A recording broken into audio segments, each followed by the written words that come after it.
Peace and love, family. Before we get tonight's broadcast started. Well, not the broadcast, the discussion. Before we get tonight's discussion started, family, join me, Dr. Wesley Muhammad and Lord Jamal on Sunday June the 13th. So that's this Sunday at 12 noon p.m. We're having a showing of the documentary Buckbreaking is #1 on Amazon. I've been getting calls from people around the world. I actually had a conversation with Judge Joe Brown today. And so anyway, he's going to come on the platform next Friday. So, but family, join us on Sunday.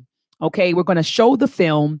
And after we show the film, we're going to give presentations. So there will be a lecture from me or by me, a lecture by Dr. Wesley Muhammad, and then Lord Jamal. He said he's not lecturing, but he said he's going to come through and drop some jewels. So family, get your tickets. Seats are going fast. Tickets are going fast. Seats are limited. All right, because of COVID. All right, so I think we can only get like 200 people in there, and once we get 200 people in there, it's over. All right, and so make sure that you get your tickets. How do you get your tickets? You can call 410-303-4120 or 410-303-5624, or you can simply email Brother Jabari.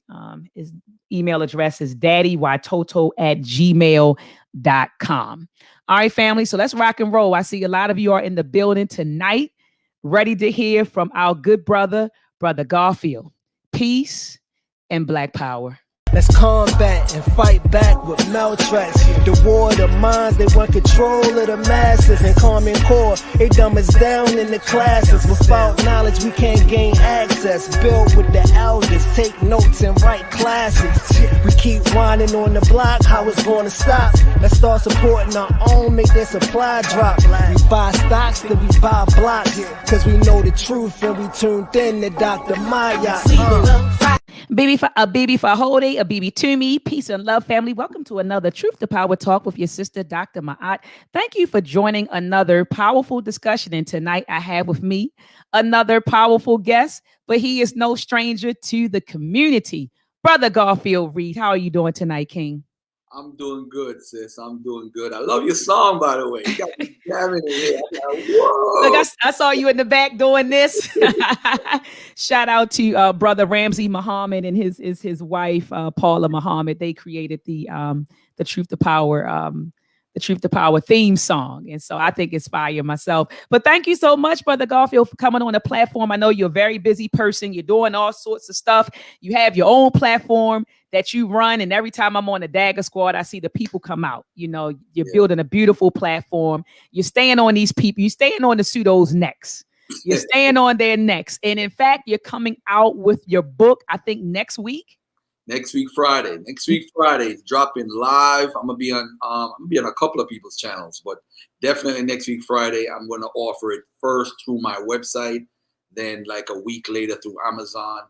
And the reason for that, I mean, you know the whole Amazon thing, they take all your damn money. So, yes, they do. Yes, they do. I'd rather the people buy it from me, first, so I get the benefits, reap the benefits of the sales. But it is what it is at this point. I think the information in the book is the stuff that we needed as a community that, like an elder like Ishaka Musa Barashanga said to me back in the days, it's up to people like me. At the time I was much younger. It's up to you to carry on and build on what we did, and Ishaka Musa Barashanga was very cool with me. He actually was a part of a surprise party for me when I was a part of Black at Junior's restaurant, by the way, in Brooklyn. Wow, and he's one of my favorite intellectual warriors, Ishaka Musa Barashango. Before you ask me anything or I need to let folks know that in the 90s, the conscious community is not like what the conscious community is today. I'm talking about Ishaka Musa Barashango. I'm talking about Professor James Small when he had his locks. I'm talking about Leonard Jeffries. I'm talking when they was fighting the power. You see, a lot of the benefits you reap in college today is because of Leonard Jeffries. People don't know that. Being able to major in Africana studies, because at the time HBCUs weren't offering a degree in Africana studies in history class. Yeah, he was fighting the Jewish folks, him and Tony Martin.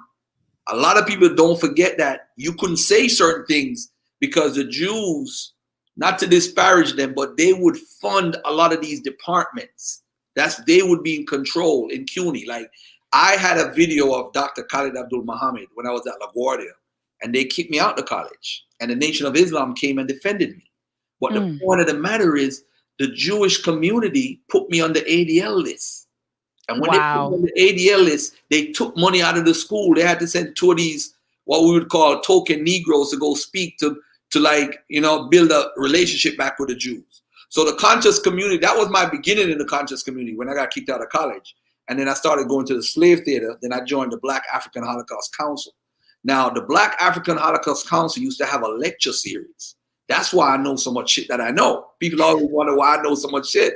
I knew all the elders, but I don't go around and say, I sat at the feet of this. Right. So I would see sis, I was there when Khalid was speaking at the church and said, I need 3 black men to each cop. We're going to take them out in Harlem. I was right there. So when I was their bodyguard in Khalid, I was there. Yo, people don't know I've been through the whole jump, you know. And one of the things with me with the Nation of Islam, I had to make a choice. I named my firstborn after Khalid Abdul Muhammad. His name is Khalid Malik. Malik is after El Hajj Malik Shabazz. So I named him after Khalid and Malcolm X. And then I love Farrakhan. So I'm here in the mosque about to recite to get my ex, and it's like, what do I do?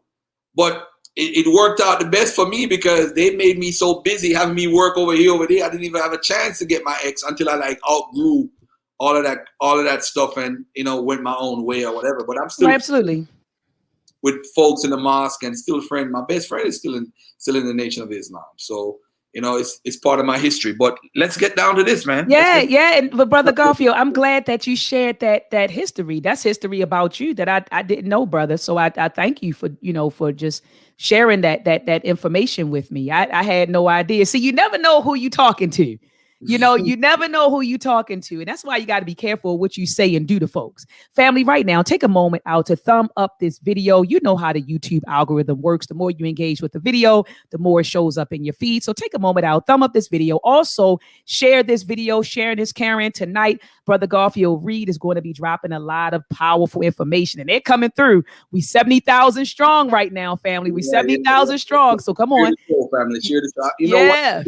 I should have sent it out on my big blast, man. I have a 20,000 text blast that I do. Send it out while I'm making my announcements. I'm gonna send it out. I don't even know if I could log in from this computer, but anyway. Oh, okay. Let's get it in. Today we're gonna talk about curses. Hold on, Brother Garfield. I know you used to hosting and you be doing it. All right, so family, share the video. Also, if you're watching this broadcast on other platforms, be sure to head on over to YouTube, type in dr.maat, subscribe to my YouTube channel, hit the notification bell so that as soon as I go live, you will be notified. Also, family, I've created a Truth to Power talk playlist on my channel. I've brought on the greats. I've had discussions with Dr. Malefe Asante, Dr. Wade Nobles, Dr. Darity, Dr. Julianne Marvel, Professor James Smalls, Dr. Kaba Kamene, Mama and Baba Baruti. So family, I've brought on some heavy hitters. Yesterday, I had a conversation with Professor Griff. It was a beautiful conversation. We talked about the weaponization of hip hop. Last week, I had Lord Jamal on. So family, take a moment out, go back and check out those discussions. So, all right, Brother Garfield, I know you used to running your platform. You be on there just hosting and, but they're definitely in the building. I see a lot of comments in the building. People said they're ready.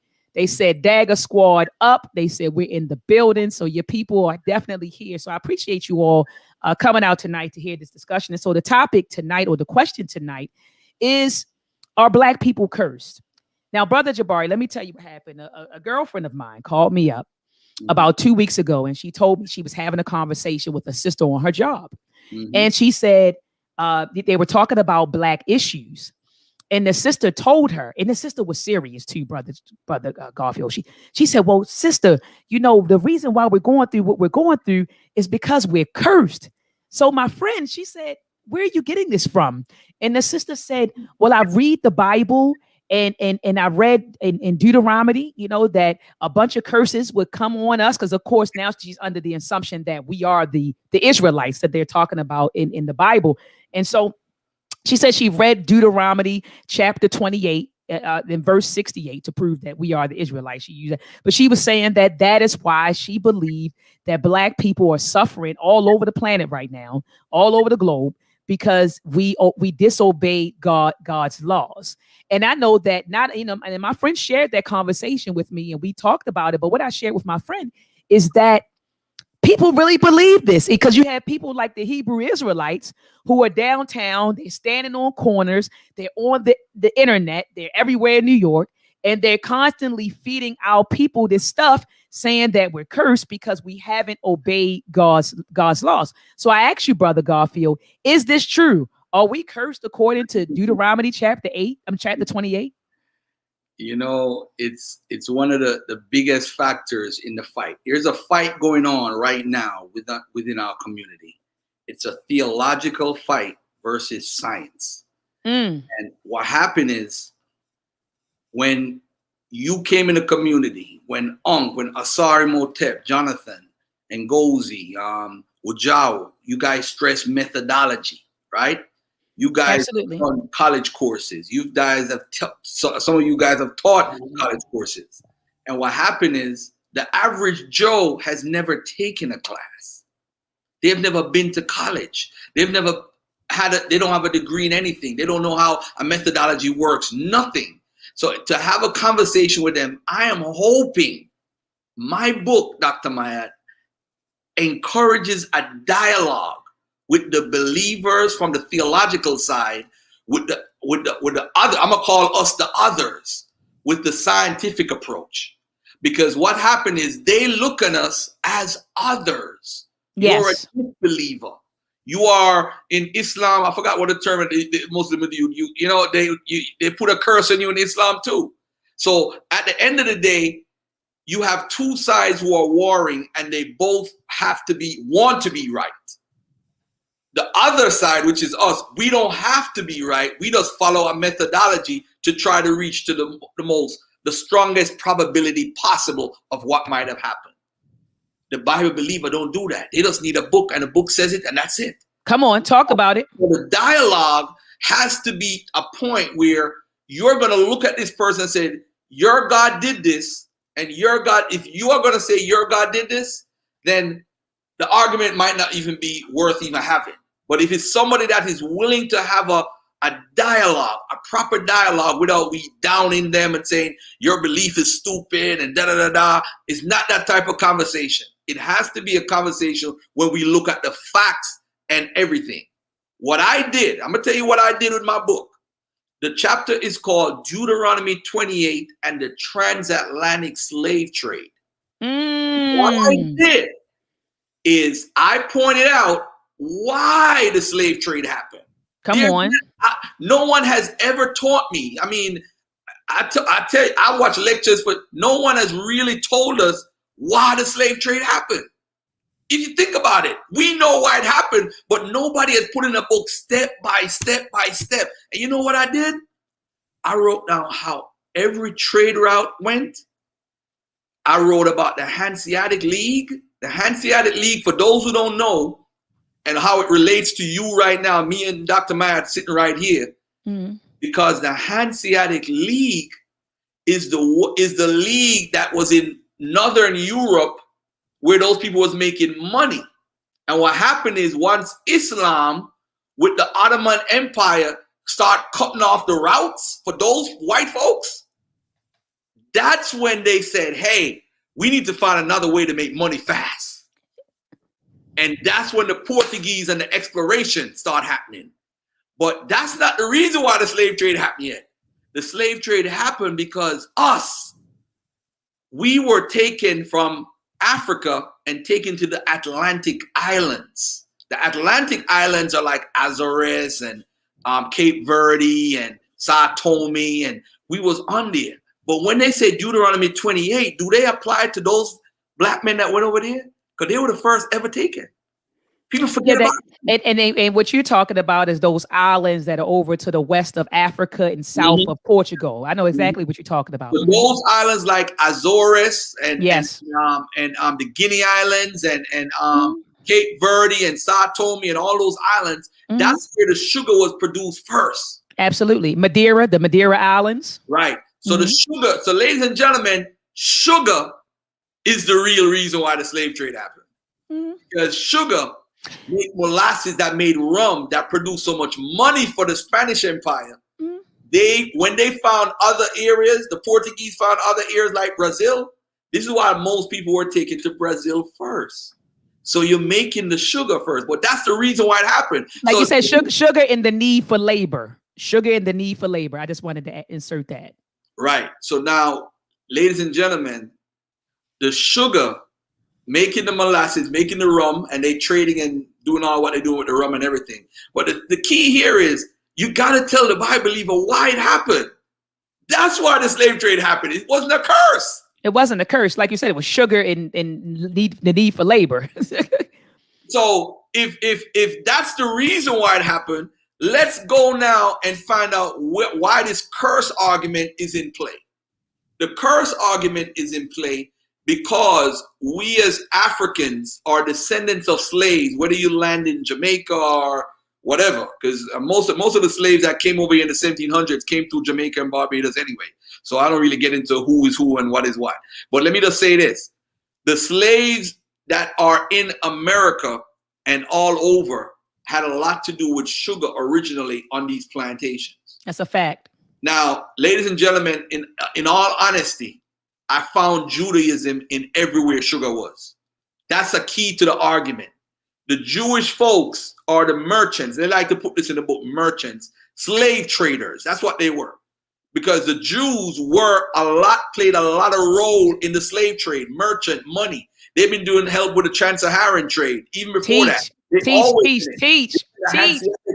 You go to the trade from the Amber Road. You go to Jews is always there with the money. They're the money folks. This is why I know it couldn't be us, because we ain't no good with money. It couldn't be us. Come on, talk about it, Garfield. So now when I start investigating now the whole thing about the sugar and the trade, and I said, why do we feel that we are cursed? I had to identify who the people are in the Bible first. So what I did was I traced them all the way back to the Maccabean period, the Jews. The Jews had different eras where different leadership is documented, Dr. Maat. I could trace Jews from today all the way back to the Maccabean period. It's not us. Come on. Hold on. Say that one more time, Garfield, for the people in the back. It's not who? It's not us. So hold on. So you mean to tell me those Israelites in the Bible, they aren't us, Brother Garfield? No, it's not us. Sorry, Rob, Mr. Benjamin. It ain't us. Come on. And the truth is, we are able, because there's no other people that documented their history better than the Jews. So if it was us and we're documented, you see, they're upset because you have Ashkenazi Jews who are very light and look white. You have Sephardic Jews. Most of them are light and white. Sean Paul from Jamaica. Henriquez. His family was slave traders in Jamaica. Just give me the light. We used to go to the same school in Jamaica. Woolman's. Rich people school.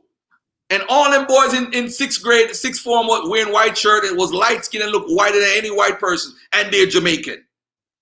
So when people say, and that's a whole other subject we could talk about another time, but Jamaican was never. But let me just put a little insert here. I just want people to catch your methodology, because you're spelling it out and you're doing it beautifully. You said, first of all, let me figure out, because people will use Deuteronomy chapter 28, verse 68, where it talks about going into Egypt by ships again. And you said, wait a minute, they're connecting that with the transatlantic slave trade. So let me find out first how and why the transatlantic slave trade got started. And then you said, as you started researching and figuring out from Africa, well, you figured out the issue was, or the need was sugar. Okay, we're trying to cultivate the sugar. We're looking to Africa. They were grabbing Africans and taking them to these different islands outside of that. And you said, wait a minute, are they considering even that the fact that these people were transported by ships to these different islands? Then you moved from there to then tracing the lineage of the Jews. And you said, because you wanted to figure out where did this curse come from? So then you traced it all the way back to, you said the Maccabean period, which is Maccabean period. period, like Go ahead. 2nd century BC.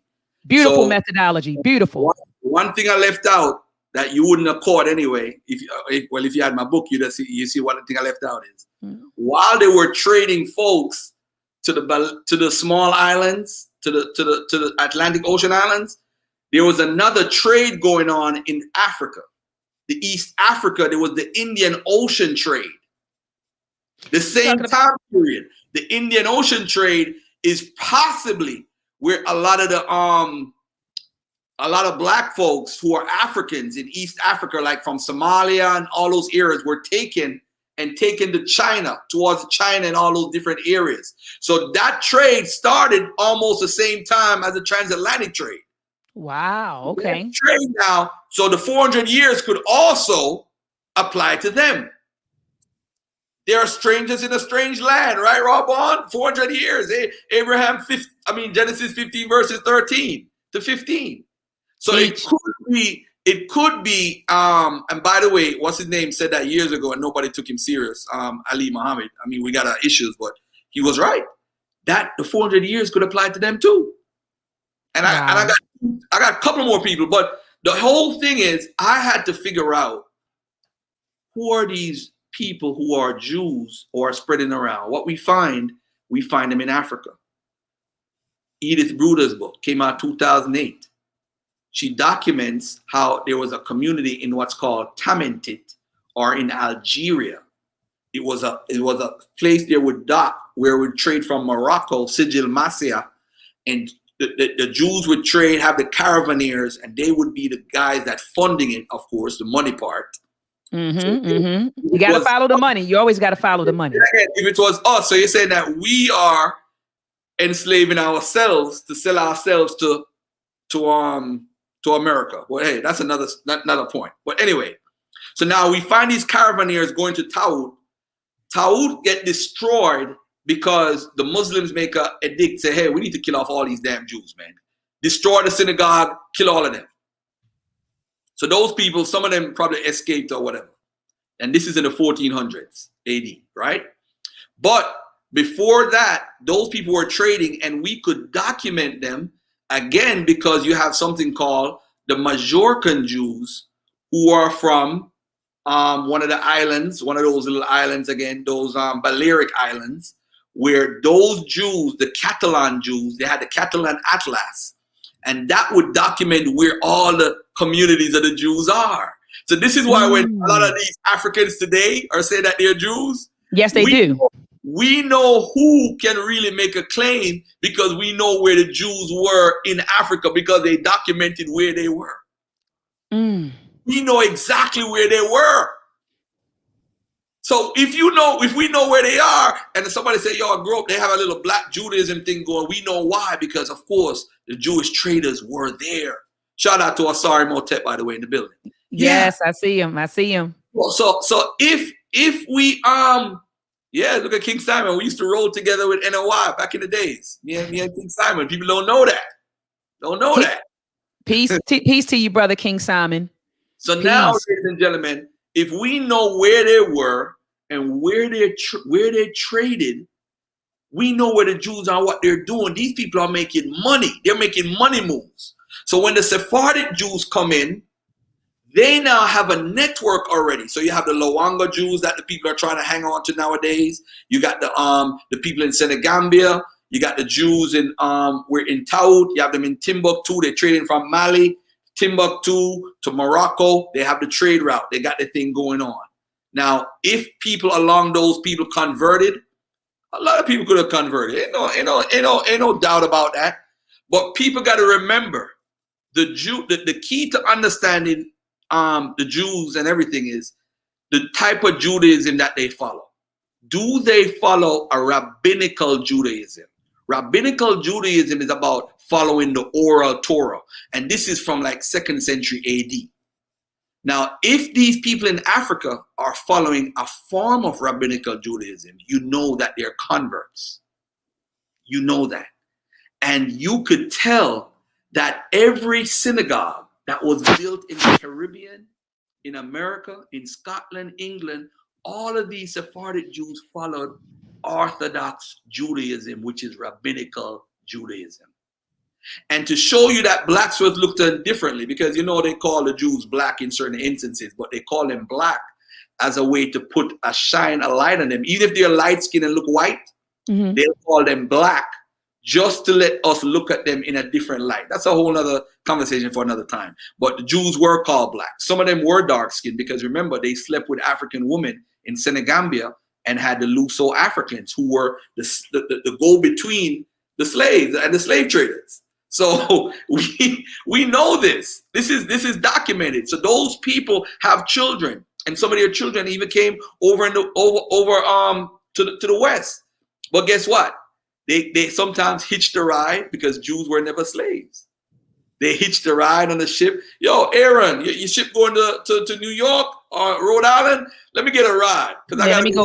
Was nobody there. You know, that's all it was. But no Jew that's a practicing Jew ever was a slave. That's the argument me and Truth Story had that got them going crazy. Me and Truth Story arguing one day, and we say, hey, I realize this, man. He's like, show me a damn Jew that came off the damn slave ship. And they said up to 5 years, not one of them can answer it. Not one person can answer it. Show me a slave that came off the ship that identified with being I'm a Jew. They can't. They'll bring up Oleada Equiano. Then I got to bring out the whole truth about him, which I don't like to because he did so much for black people. I don't want to say the brother was faking the funk, but he did write that he did tell him he come from South Carolina twice when he was asked as a kid and as an adult. And he also owned slaves when he was free. So, hey, you could do whatever you want with Equiano. I don't want to stress on that. I don't need no more haters. I got enough already. But all right. The truth is, you got to trace who the Jews are. And how you trace the Jews is you got to figure out when did Judaism start, the type of Judaism that we see today. Based on the oral Torah, it comes out of 70 AD when the temple fell. The group that's called the Pharisees, they're the ones that became like the headliners for the Jews. They're the ones that became the headliners. When they became the headliners, what happened is they moved from Israel and made Babylon the mainstay because Babylon had the most Jewish people living there at the time, over 1 million. So remember, and this goes back, ladies and gentlemen, to the chapter in my book called Hezekiah and the Lost Tribes of Judah, where I talked about how Sennacherib took over 200,000 Jews, right? Nobody has any account for those people in history.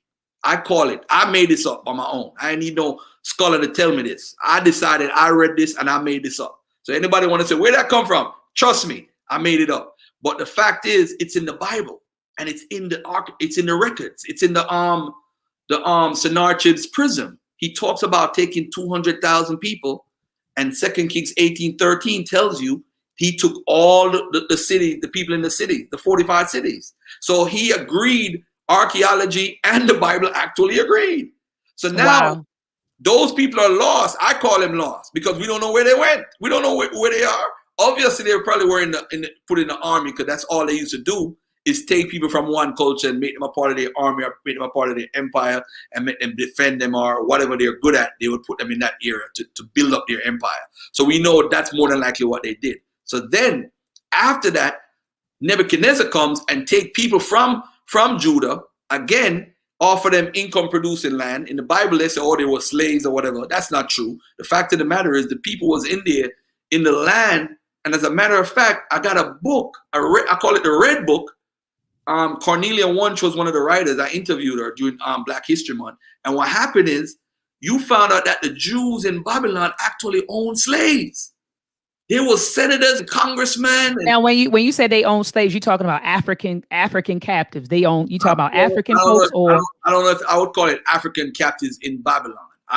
So they were African. They were African folks, though. I don't know but those folks that they were enslaving weren't. I don't know if they were African folks. I can't say. Okay. This is in Babylon in like 5th century BC, so I can't say that. This is in the BC time.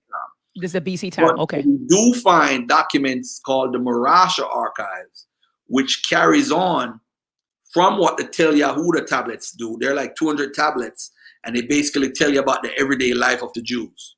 These people were senators, congressmen, all these different things, but they owned lands, and they had wills where they say, oh, make sure you give this to the slave, and so forth. But in the Bible, it shows them like, oh, there are some big slaves and Nebuchadnezzar had them under control. No, he worked out a deal with them and gave them income producing land.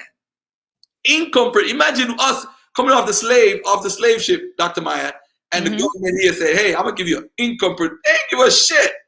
They gave the Irish got something. We ain't getting nothing. Yeah, we didn't get nothing. Yeah, we didn't get nothing. So now we know that these people are gone, and you have a different groups of people living in Judea at this point. If you get into the Bible, people get into the Bible like me, you'll see that they're arguing over who is their father, if it's Abraham or they come from the Exodus. So they had this little fight and all that stuff. But anyway, we move now to the Hellenistic period. When we move to the Hellenistic period, the Greeks take over. They start taking over, the Greeks taking over. They still have their culture. Now they start developing the laws and all this stuff we read in the Bible. You know why I say that, Dr. Maya? Because we found that they was eating pork and catfish and steak and all this nasty meat during the Iron Age 2 period. Okay? They said they only find a strict, restricted laws of eating in the 2nd century BC. When I just told you about the Maccabean time period, right? We now have records from the Maccabean time period of people who was leadership over the group. So if we have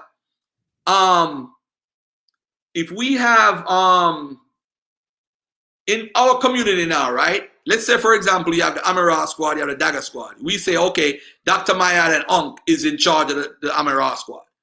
That's how with the Jews, they had 2 people that would oversee certain things within the groups. So that particular group of the people, though, it wasn't the overall Jewish community like we have today. Because today we're very extremely united based off of just the concept of being a Jew. They're very united, but they weren't as united back then. But bear in mind now, you have these people growing into this priestly tradition of being a Jew and all that stuff, and rewriting books and rewriting Nehemiah, rewriting Ezra, rewriting the first 11 chapters. They call it the primeval history. The primeval history is from Genesis 2:4 to like Genesis 12. And what happened is the scholars are saying that that was not written originally with the book of Genesis. It was written after, like in that same Hasmonean time period, because all the people's names in those books, like Nimrod, Abel, Cain, Eve, you don't find it nowhere else in the Bible. Wow. A lot of people don't know that. So when people talk about if Nimrod is real and all this crap, Nimrod's name is only in the primeval history. It's nowhere else. If he was that important, why don't you mention him? What about Eve? Eve is supposed to be the mother of civilization. Ain't nobody talk about her again. Why not? You the mama? So now, we in the 2nd century BC now, we have 2 people over this community. So after that, another 2 people take over. So this is documented by these people. We got primaries of this. So these people now develop into the Pharisees. The Pharisees, of course, with Jesus in the New Testament and different groups, Sadducees. You had the Essenes and all these different groups. You had tons of groups, 6,000 different type of Jews. But what happened now, after 70 AD, they kind of like, Pharisees became at the forefront. They came like a solution. They had a different argument now to this Torah stuff. And remember this, ladies and gentlemen, you didn't have a Torah set in stone like everybody had all 39 books. You didn't have that. Nobody running around. If anybody had that, it would be a priesthood. So the common man wouldn't know that. So the common man would possibly know a little bit of Isaiah, a little bit of Psalms. Well, he ain't gonna know like Genesis. There's no Genesis, Exodus, Leviticus, Numbers, Deuteronomy. Not back then. Yeah. None of that. They made all of that up. So even if you want to say Deuteronomy 28:68, there really is no Deuteronomy 28:68. There really isn't. Hold on. Where did you get that from? Hold on, Brother Garfield. Hold on, time out. You said they made it all up, Brother Garfield. Ladies and gentlemen, there was no book called Deuteronomy 6th century BC. There was no book called that. There was a writing, but it wasn't called that. There was a book called Genesis, Bereshit. There was no book. So when I see these people arguing over precept upon precept, I'm like, do you even know when the book was written? Do you know what was added? What was used in ancient Hebrew? You got ancient Hebrew. You got what they call old biblical Hebrew, and you have ancient biblical Hebrew, and you have like a version that's closer now to our time. So what this does, family, I'm telling you, if you look at the history of these people, how they're struggling in these communities, and what happened is they're like leeches, and I don't mean it in a bad way because I'm not trying. Right. No.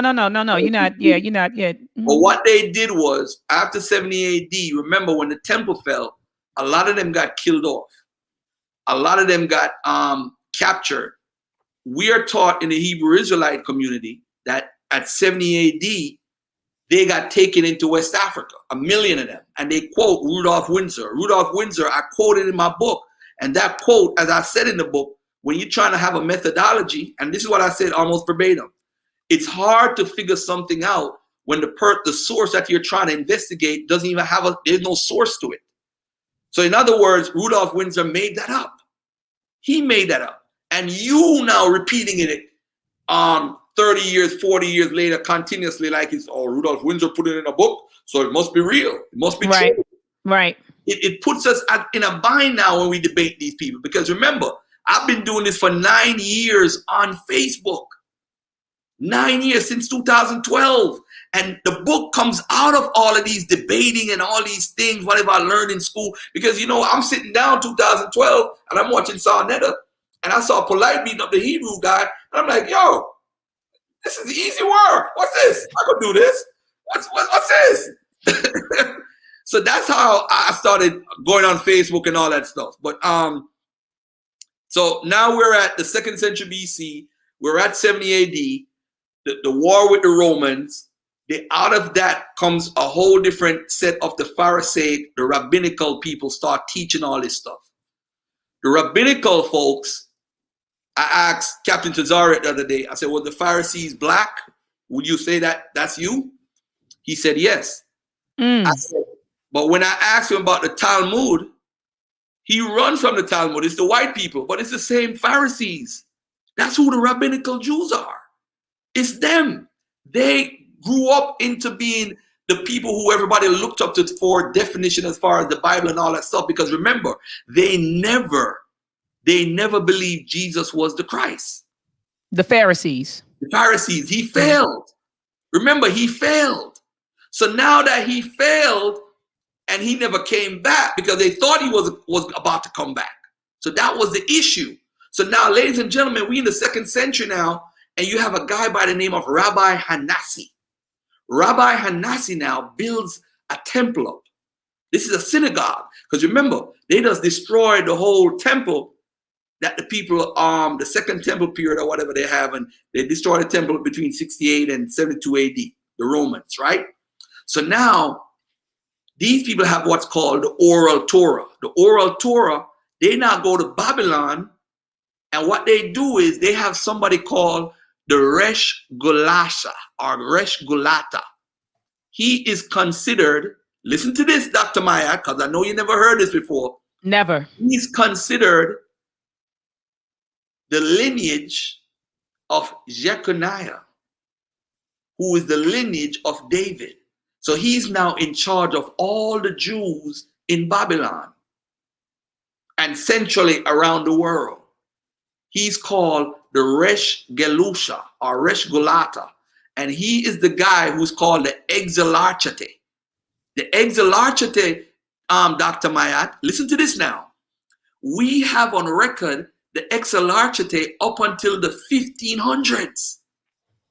This is a continuation of the history. You can't go. If anybody wants to be a Jew, listen, sis, I got a book by a guy named Gottstein or whatever his name is. He wrote about the medieval traders. The medieval traders documents where Jews go when they're trading and the letters they send. So you had the Cairo Geniza manuscripts and you have the Afghan Geniza manuscripts. Yeah, Jews was up in Afghanistan too, family. It was everywhere. Anywhere trade was, they was there. They're the money people. I was about to say that. They're money folks. Yo, listen. Here's a book called Medieval Jews in the Medieval Time under Islam. They start talking about the Titsari family, and it'd be like dudes be on the block in Baltimore. I'm not trying to belittle Baltimore. You be on the block hustling, and you be trying to rob dudes in the game, because that just happens in the game. People rob people all the time. And the Jews was robbing Jews in the medieval time. This is how crazy it was. And people would be reporting it to the Babylonian, because they had what's called different yeshivas or academies. So you had the Surah Academy, the Pumbedera Academy. You had the Nahardia Academy.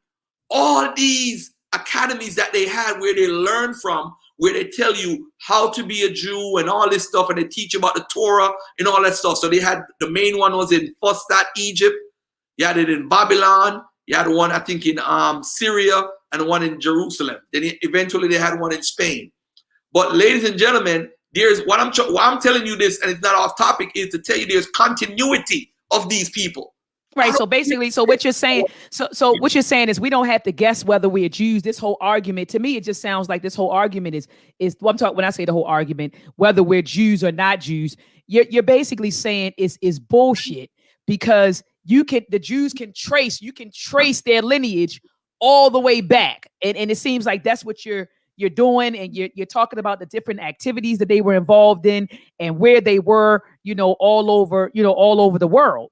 And so you came to the conclusion that these aren't us. So you trace the curse all the way back to I keep mispronouncing the Maccabean. Yeah, Maccabean period. Maccabean period to the Jews. And then you figured out, you said, well, let me figure out whether or not we're Jews. And you came to that conclusion that we're not those people, that we're not those people. So now, I go through all the records. I look at everything. We come up to like the 1600s. Of course, we deal with the Sephardic Jews. They have to deal with the Portuguese, because the Portuguese had all these orders. So orders of Christ, orders of this, orders of that. They killed off all the Moors, the Muslims, and got them out of there. Took over Sueda, went to Morocco, took over Morocco. They went. Then they decided to do the exploration and all that stuff, because remember, the Ottoman Empire, once they started taking over areas, it kind of cut people's money off. So when you're in the street hustling and somebody cut the connect off, that's a problem. The connect that's a big problem. So now they say, yo, the Ottoman Empire is out of order, man. So now we got to find a new way how to make money and hustle and go to some new land. They start talking about the areas you specialize in, the Dom de Veras. They talking about different laws and different things to justify them trying to take Africans from one era to another. But the issue is, we know why the slave trade happened. I'm not going to go into all of it here, but we know the fact that the Islam, there's always been a war between Islam and Christianity. And we just in the middle. But the thing is, with the Jews, they're like the go-between, the buffer. They're not afraid. They are part of the whole Abrahamic faith umbrella. So you can't be mad with them. The Muslims say, I'll let you stay and be a dhimmi. You just pay an extra tax because you are part of the Abrahamic family. Then the Christians like, they down with us. They just don't mess with Jesus. They're good. The Abrahamic stuff. So they are like the go-between that everybody can mess with. So the Jews always have the ability to be involved with every little thing. And another thing that we need to track down is all the Jews that came here, whether they went to Jamaica, Barbados, U.S. Virgin Islands, Brazil.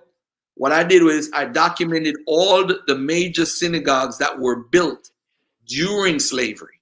That's the key. These people built synagogues. And then what you do is check how they worship God. The same rabbinical Judaism all the way back from 2nd century AD. Same oral Torah. They got a guy by the name of Yahya the Negro. They run around. Oh, look, they got a guy named Yahya the Negro. He's black. He has writings based off the Talmud. So what does that tell you? He's following rabbinical Judaism. So it don't matter if you look like me, darker than me, like Black Lion Supreme, or look like Lord Abba, my big brother Lord Abba. It don't matter. If you follow rabbinical Judaism, you're saying that's your culture. And if that's your culture. That's right. That's not us. You saying that's not us. So now, ladies and gentlemen, the big key now, I don't even know how much time we got, But the big key now is about 15 more minutes, but go ahead. Deuteronomy 28 verses 68. Let's take a look. I'm gonna share this. Let's do it. And I'm gonna break this down. Break it down. So everybody could take a look at this and see for themselves what's going on here and why we need to stop listening to these folks. All right. Let me do this. Let me make this bigger. There we go. Perfect. All right. You could share my screen now, Dr. Matt. Okay, you have to hit you have to hit share screen. See, that's what happened when you're always the host, man. All right, hold on, let me see. Crown tab, 28. All right. So now we're at Deuteronomy 28:68. What we never get to talk about was the fact that the Assyrians had something called the Vassal Treaty of Esarhaddon, which has very similar wordings as Deuteronomy. It's like the writer of Deuteronomy took that writing style and took some of the curses that they had. So in other words, the Assyrians would say, well, if you don't do this, Ashur will let you get boiled in hot water.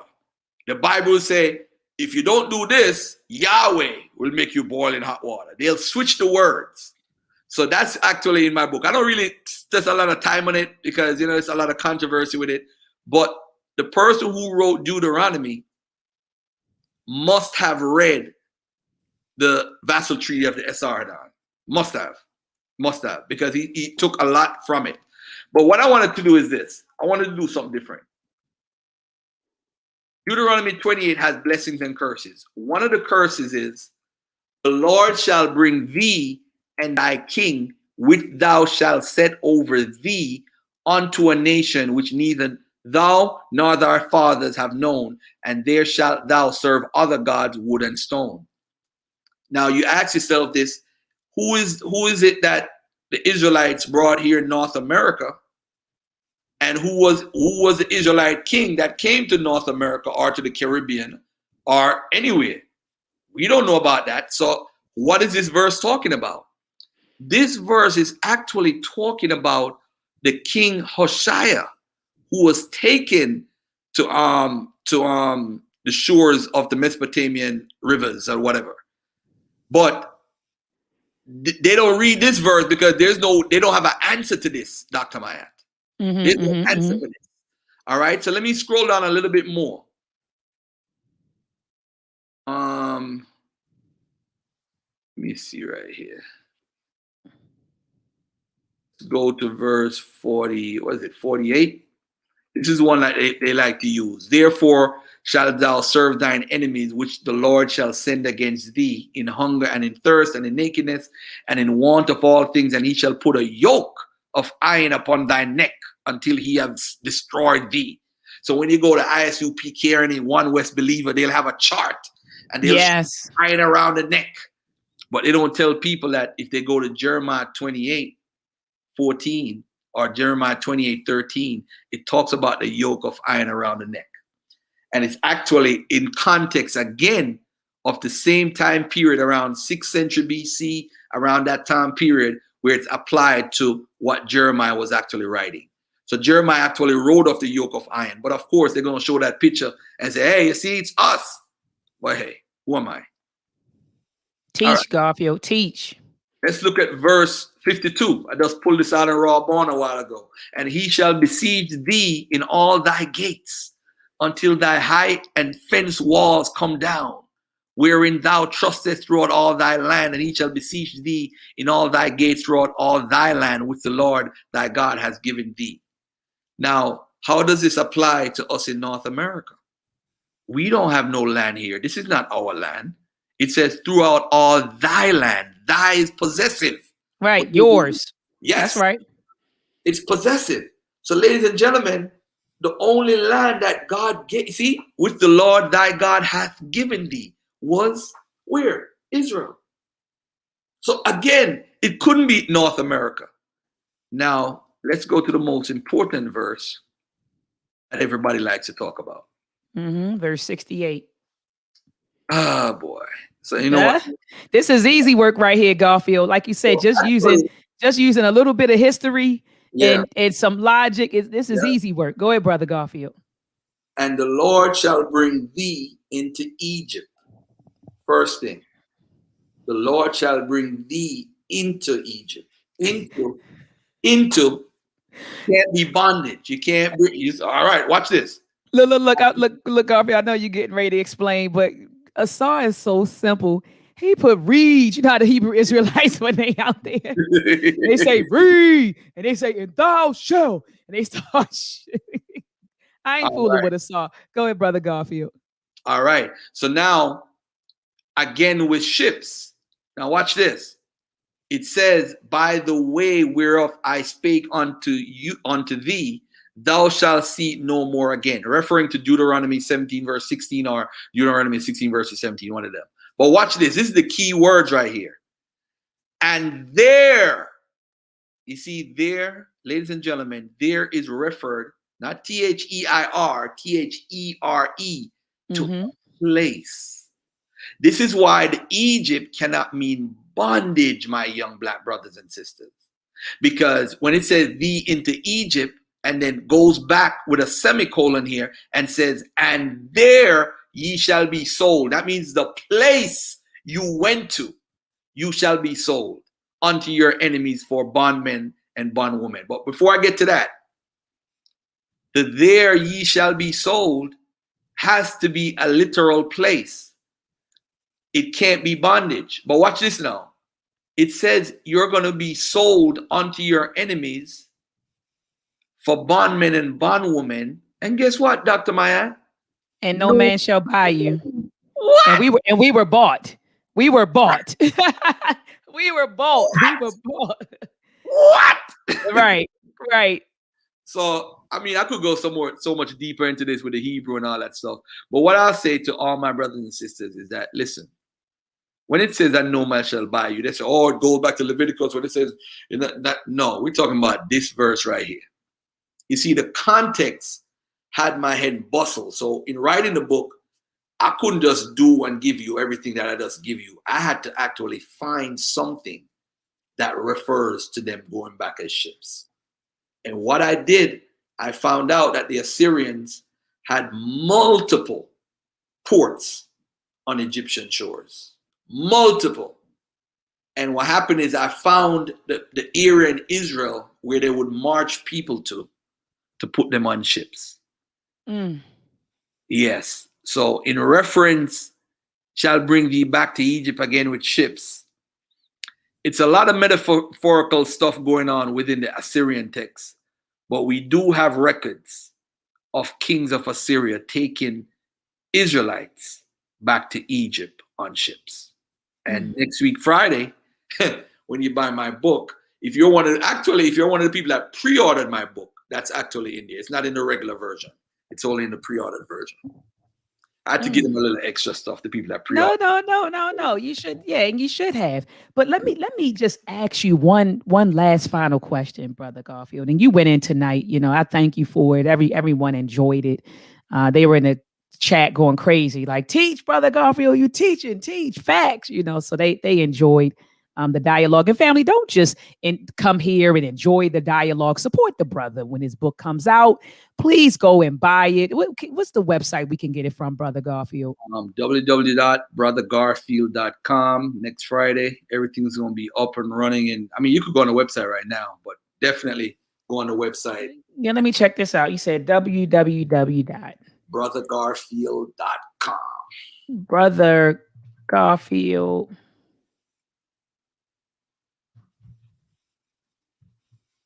.com. All right, so here we go. I see it's coming up. The name of the book, brother, is Misconceptions and Misinformation by the Black Hebrew Israelites, Volume 1.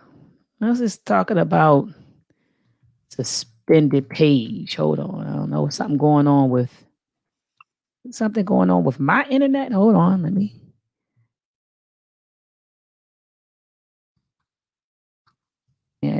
me make sure I'm getting something that says suspended page. The hell is this? Hold on a second. Yeah, I gotta go check that out. Hold on.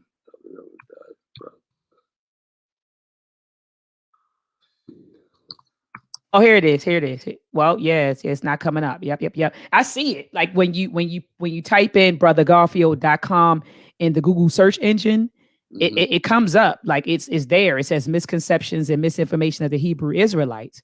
But then when I actually like click on the link, it's not. Yeah, the page isn't coming up. But you said it'll be all squared away. So I don't want you. You said it'll be all squared away. I'm definitely going to order it. So family, just make sure that you support Brother Garfield. Don't just listen to him. I know a lot. Brother Garfield, usually when you're on the Dagger Squad show, I'm talking about live. I usually see about 200-300 people in the building, right? Coming to listen to the conversations and to learn different things. Well, those 200 people should be supporting you and also purchasing a book. See, we got to stop talking. We do a lot of talk. We get in chat rooms and we listen to folks. But the people who are on these platforms are real people with real bills, real responsibilities, right? And so just a token of your appreciation. Let me buy a t-shirt from this brother, or sister, or let me get this brother or sister book. You all know that I have the Meltrek program. Let me get Meltrek from Dr. Maat so I could feed my children, some good information. Let me go over here with Brother Garfield. Let me holler at Kofi Pi-Psi, Research Center and check out those books. Let me go over here to the Masi Warrior Clan and get those books. Or let me holler at Brother Asar Emotep, grab his books. Family, we got to do better, just with supporting the people who are really doing the work. So next Friday, make sure you go to brothergarfield.com to purchase his book. My last question to you, Brother Garfield, is this. My last question is this. Do you think we suffer from an identity crisis? Now, I know the answer. I'm just throwing it out there. But do you think we suffer from an identity crisis? So that's why we don't know. I'm a Moor. I'm a Hebrew Israelite. I'm this, I'm that. And we just gravitate to all of these different, and no diss, because I see my man Lord Abba's in the building. He's like, Dr. Maat, we are Moors, so he said he wanted to come on and talk about that. But we gravitate to these different identities because we have a fractured identity. So what are your thoughts about that? Why do we want to be Hebrew Israelites so bad? Why can't we just be African people, that were transported over here, that were in captivity, emancipated? We still here. We're still in the war zone fighting. Why can't we just be African people? Why do we have to be Hebrew Israelites and the Christians and the Muslims and the Moors? Why is that linked to our identity crisis? See, this is really the important part of reparations, because the mental piece, you can't beat that. You see, we don't know who we are, and we don't try to trace back and do DNA. We try to find fault with everything. We rather just say, hey, we're chosen to be this way. This is why the chosen doctrine is bad psychologically. Because if you feel that this is supposed to happen to you and don't give the right person all the negative energy for what they're doing, systematic white supremacy or white supremacy in general, you're giving them a pass. This is how bad we are messed up. We'd rather say we're chosen than say, hey, this white man did us some damn crazy shit to us. That's crazy. So in reparations, I don't hear nobody talk about the mental piece except a sister named Sister Tiffany. Not your Sister Tiffany here, the other one. But I'm telling you, we all need therapy. I'm telling you, I need it, you need it, everybody need it. You know what they put us through, family? And we're gonna be here like, oh yeah, we got a couple guys in the NBA and we got a black president and I have and Garfield, I have a major issue with that, the whole black president. But we'll talk about that. That's another show. But go ahead. Look at this though.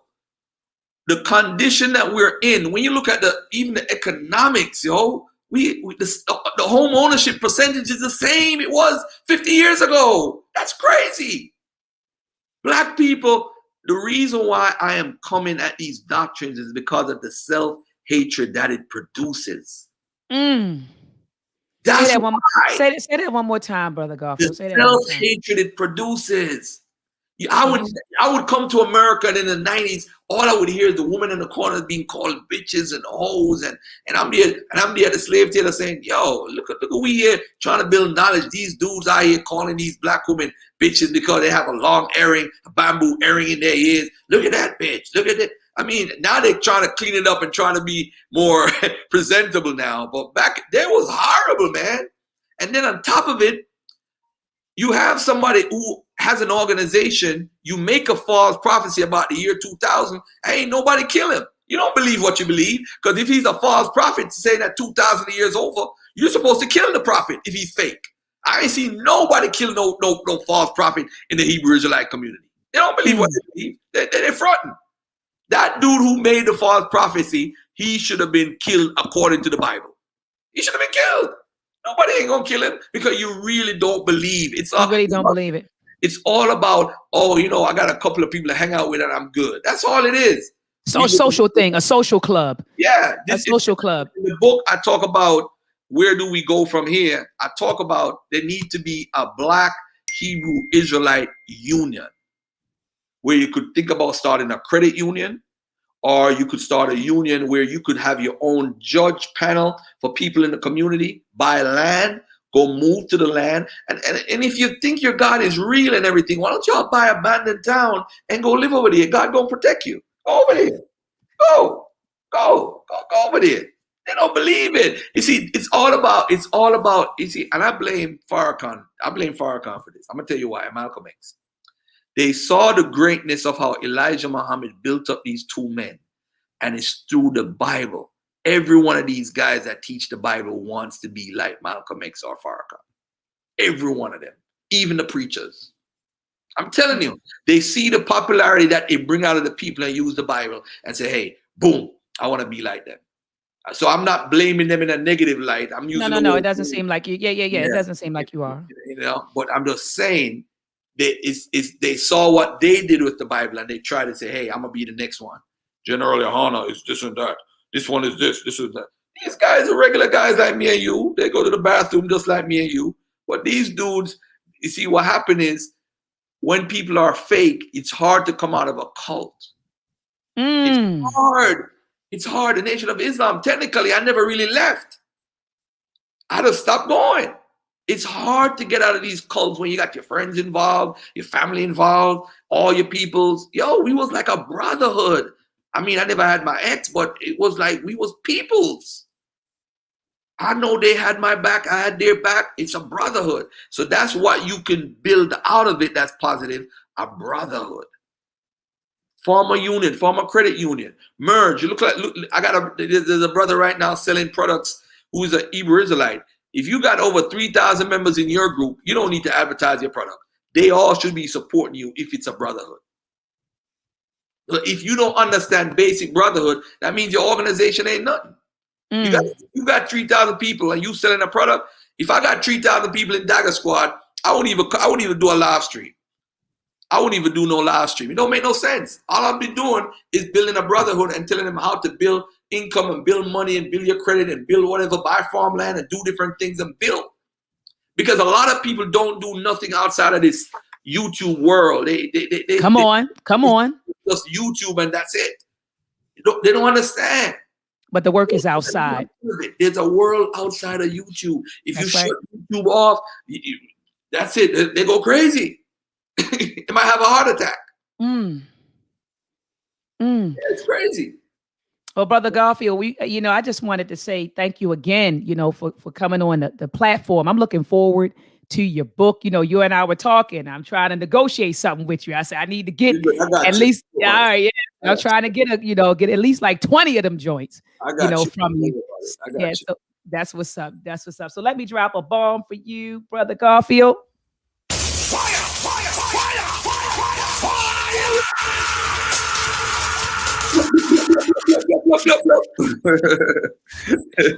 Hey sis, thanks for having me on, man. It's a pleasure. You're a breath of fresh air, man. We need more Dr. Maat. I showed my daughter.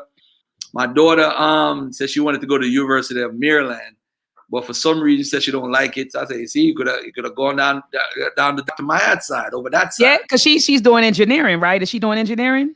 Nah, she actually don't even need to go to college, but she want to get into real estate. Okay. She could have came on over to Morgan. Yeah, we have a beautiful business program there. A beautiful business program. And I would have hooked up with some of my contacts. So if she ever wants to transfer, just put in the call, Brother Garfield, and let me know. All right. Hey, shout out to Tiffany in the audience. Shout out to Lord Abba, Sean, Asante, Zane, all the people in the audience, man. I can't give everybody a shout out. Index, Michael Guest, Scripture Rippers, Black Lion Supreme.